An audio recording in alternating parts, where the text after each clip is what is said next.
श्री हरि भक्ति आस्था में हम भक्तमाल ग्रंथ के रचयिता श्री नाभादास जी के जीवन चरित्र को सुनेंगे। संत श्री नाभादास जी का जन्म श्री हनुमान वंश में हुआ था।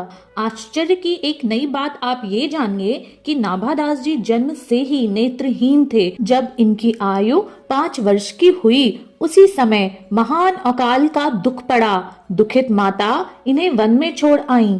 माता और पुत्र दोनों के लिए यह बड़ी विपत्ति का समय था। उसी समय देवयोग से श्री कीलह देव जी और श्री अग्रदेव जी दोनों महापुरुष उसी मार्ग से दर्शन देते हुए निकले। बालक श्री नाभादास जी को अनाथ जानकर दोनों ने उनसे पूछा और नाभादास जी ने सभी उत्तर दिए। वे दोनों बड़े भारी संत थे। उन्होंने अपने कमंडलू से जल निकालकर श्री नाभादास जी के नेत्रों पर छिड़क दिया। संतों की कृपा से नाभादास जी के नेत्र खुल गए। अपने सामने ईश्वर स्वरूप दोनों संतों को देखकर नाभादास जी के हृदय में परम आनंद प्राप्त हुआ। दोनों महासिद्ध महापुरुषों के दर्शन कर नाभादास जी उनके चरणों में पड़ गए।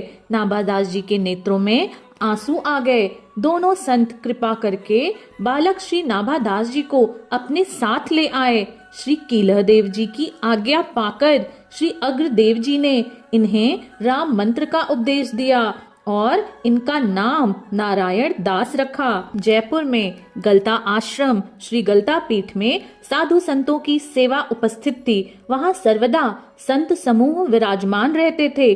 श्री अग्रदेव जी ने संत सेवा के महत्व को जानकर और संत सेवा से ही जीव का कल्याण होता है, ईश्वर की प्राप्ति होती है, नाभादास जी को संतों की सेवा में लगा दिया। श्री नाभादास जी संतों की सेवा करके संतों के चरणोदक और उनका सीधा प्रसाद सेवन करके संतों में अपार प्रेम हो गया। इन्होंने भक्ति रस की सभी रीतियां जान ली। इनके हृदय में अद्भुत प्रेमानंद छा गया। हृदय में भगवान और भक्त के प्रेम की ऐसी आवृत्ति हुई जिसका ओर छोर भी भला कौन पा सकता है। इस प्रकार जैसे श्री नाभा जी मूर्तिमान भक्ति स्वरूप हुए, वैसे ही सुंदर वाणी से इन्होंने भक्तमाल में पावन भक्तों के चरित्रों को गाया है और यह ग्रंथ भक्तमाल श्री हरि को समर्पित है।